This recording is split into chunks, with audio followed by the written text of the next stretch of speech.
Can I call on John Lamont to wind up in this group? Thank you very much, Presiding Officer. I appreciate the quite a significant number of areas that I want to get through. First of all, to say that my contention that if you ask the question out loud, why would you not include women in the hate crime legislation when we all know that women are the most serious victims of it? When you ask out loud and say, well, it's all a bit complicated. People have been saying that to women since I was a child. It's all a bit complicated. It's very difficult to get women into public spaces. It's very difficult to deal with difficult behaviour. Women have caring responsibilities. If you take that attitude, we would never have changed anything. I have to commend Paula McNeill and Joan McAlpine and Elaine Smith for their contributions that prove there's a lot of talented women who have something to say about this issue. And we should listen to them, because these women are speaking up on behalf of women across the country who have lobbied the government on this matter. And I very much respect Annabel Ewing for what she has said and done, particularly around the issue of not conflating sex and gender. I recognise that, but I do think she is wrong in the conclusion she has come to, where she understands that there is a problem for women in relation to hate crime, but that it shouldn't be central to any strategy of government's legislation or the campaign round it, that women should be part of that. A number of arguments that are made in this. First of all, it's very complex. I make the point again, the hate crime legislation in full is complex. That is our job, to work our way through complex legislation. We are told that a sex aggravator may work against women because of manipulative men. So because the perpetrators are ultra manipulative, we have to pull back. That is again a counsel of despair. It means we would never have legislated on rape, we would never have legislated on coercive control, and we would never have legislated on domestic abuse. And I make the point again, the domestic abuse legislation may be gender neutral, but what it does is protect women who are overwhelmingly the victims of domestic abuse. We're also told that women can wait, because it might only be a year. We're a bit vague about how long it will take, but women can wait till we make sure we get this absolutely right.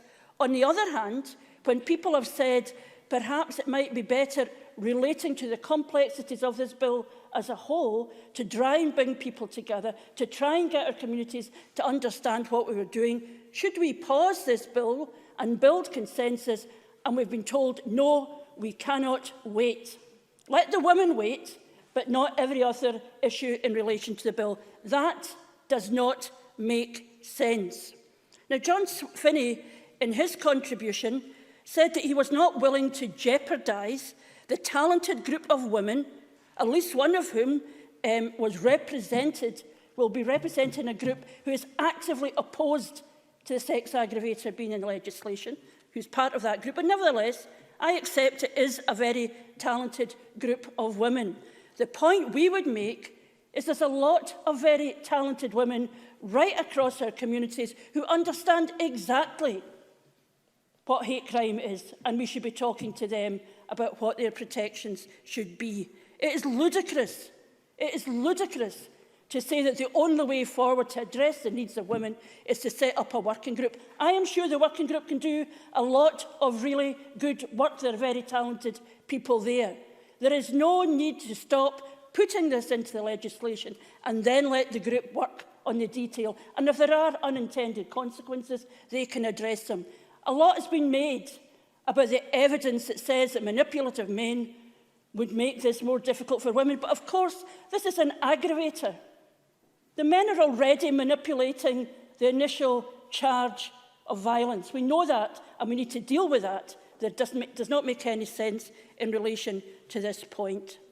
And then I would want to talk just briefly about what the Cabinet Secretary has said. Let me be clear. I have a lot of respect for the groups that are opposed to the position I have taken. Indeed, when I was a minister, I funded these groups to ensure that women were protected in the justice system and women were protected by giving them refuge and support. So I have no problem whatsoever with these organisations. And my argument is not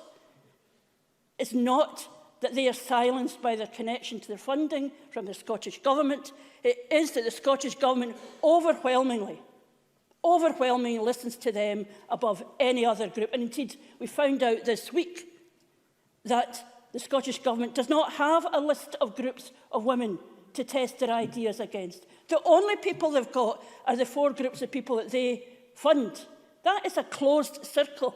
And we want to break into that circle and say, you know, there's another set of ideas and arguments here. And they are that women do need protection in the law. It can be done in principle, and afterwards let the working group do its very best.